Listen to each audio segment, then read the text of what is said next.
కన్నుల జారిన కందేలు కలిపిన దేవుని పాదాలు ఇప్పటి రెండే కళ్ళు చూచున దేవుని కార్యాలు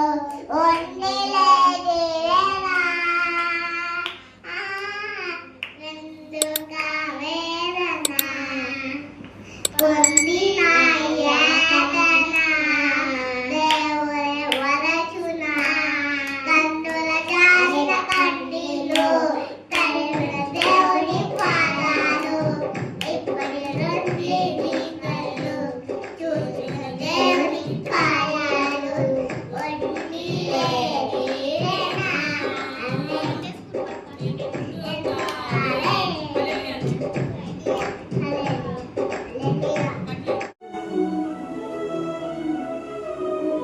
హల్లెలూయా.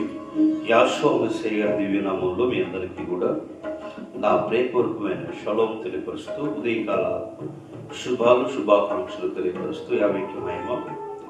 ఈ దిన దీవెనలతో 50 ఇచ్చిన ఆరోగ్యం కొరకు ప్రభుత్వ నేను 50ని వేడుకుంటూ ప్రార్థన చేసుకున్న కృప కలిగిన తండ్రి, అతి పరిశుద్ధుడ, జీవాధిపతి, నీ శ్రేష్టమైన ఘనమైన నామానికి స్తుతులు స్తోత్రాలు చెల్లిస్తూ ఈ దిన దీవెనలతో మమ్మల్ని నింపి సహాయం చేయమని ఆశీర్వదించమని, ఈ కార్యక్రమం అంతట్లో నాయన ఎందరైతే వీక్షించారో వారిని ఆశీర్వదించమని నామం ద్వారా అడుగుతున్నాము తండ్రి.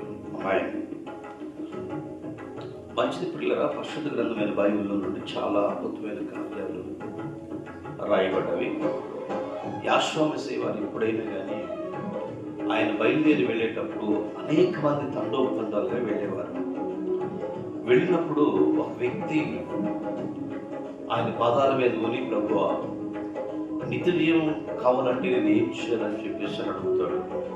అయ్యా, 3 భక్తులు రాశారు. 3 లోక గారు, మార్కు గారు, అలాగే మత్తయ్య గారు. మత్తయి సువార్త 19:19, మార్కు సువార్త 10:17, లోక సువార్త 18:18 ఈ మాటలు రాయబడ్డవి. ఏమంటాడంటే, పరలోక రాజ్యానికి వెళ్ళాలంటే నేను ఏం చేయాలని అడుగుతాడు. అధికారి, డబ్బు కలిగినట్టు వాడు, జ్ఞానం కలిగినట్టు వాడు, ధన సంపదలు కలిగినట్టు వ్యక్తి. నిజంగా ఇంతటి అధికారం కలిగినట్టు వ్యక్తికి యాషోవ మెస్సయ్య ఇచ్చిన సమాధానం చెప్పినా, నువ్వు వెళ్ళి యావే తండ్రి ఏదైతే నీకు ఇచ్చాడో ఆజ్ఞలను పాటించాడు. ఓ బోధకుడా, ఎన్ని బాల్యదినం నుండి నేను అనుసరిస్తున్నాను.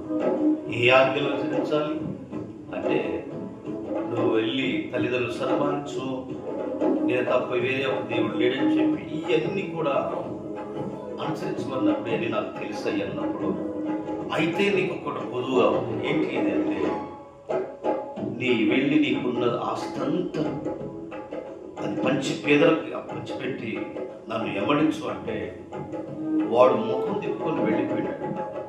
అటువంటి వ్యక్తి ఏమన్నాడంటే, సూది బెచ్చములో ఉంటే దూరుతో సులభమే కానీ ఇలాంటి వ్యక్తులు పరలోకంలో వెళ్ళాలంటే వెళ్ళలేరు అని చెప్పినప్పుడు వాడు ముఖం చిన్నపుచ్చుకొని వెళ్ళాడు. ఈరోజు ధన సంపదలు అవసరమై అబ్రహాం ధనవంతుడు, కోట్లధిపతి, బంగారం, వెండి 19వ అధ్యాయం ఆదికాండంలో చూస్తాము.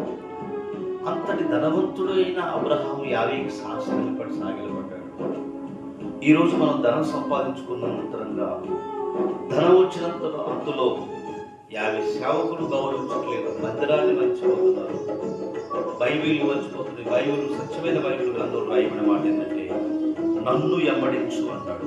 ఈ సహోదరి సహోదరులారా, ఆయన ఎమ్మడించడం అంటే ఆయన ఆజ్ఞలు పాటించడమే. ఆయన ఎమ్మడించడం అంటే ఆయన ఆజ్ఞలు అనుసరించి నడవడమే. కాబట్టి ఏ ఆజ్ఞలన్నీ కూడా అడిగాడు కొత్త నిబంధనలో. ప్రియ సహోదరి సహోదరులారా, మనం దేన్ని ఎమ్మడిస్తున్నాము, ఏం చేస్తున్నాము, యాషోవ మెస్సయ్య ఏదైతే చెప్పారో ఆ ప్రభువు నామమును బట్టి ప్రతి ఒక్కరూ ఆయన్ని చూసి మనం నేర్చుకునే వారు ఉన్నాము. అట్టి కృపా ధన్యత ఈరోజు ఈ వాగ్దానాలన్నీ నేను మీకు ప్రేమపూర్వకమైన షలోమ్ తెలియపరుస్తూ, తండ్రి యొక్క సన్నిధిలో మనం పరలోకంలో వెళ్ళాలంటే సూది బెజ్జంలో ఒంటి అన్న వెళ్ళింది కానీ ధనవంతుడు పరలోక రాజ్యానికి వెళ్ళలేడు అని ఆ ఒంటెన్న దూరితాడు శుద్ధుడు కానీ పరలోక రాజ్యానికి వెళ్ళి ఆ పరలోక రాజ్యం కొరకే ఈ భక్తంతా కూడా తండ్రి పాదాల దగ్గర వెళ్ళారు కదా. ఆయన కృపలో మనందరినీ బలపరచు. చలో తండ్రి ఈ వాగ్దానాలు దీవించు. ప్రార్థన చేస్తున్నాం. అతి పరిశుద్ధుడ జీవాధిపతి అయిన తండ్రి, అయా నీ శ్రేష్టమైన ఘనమైన నామాన్ని వందనాలు చేస్తున్నాం.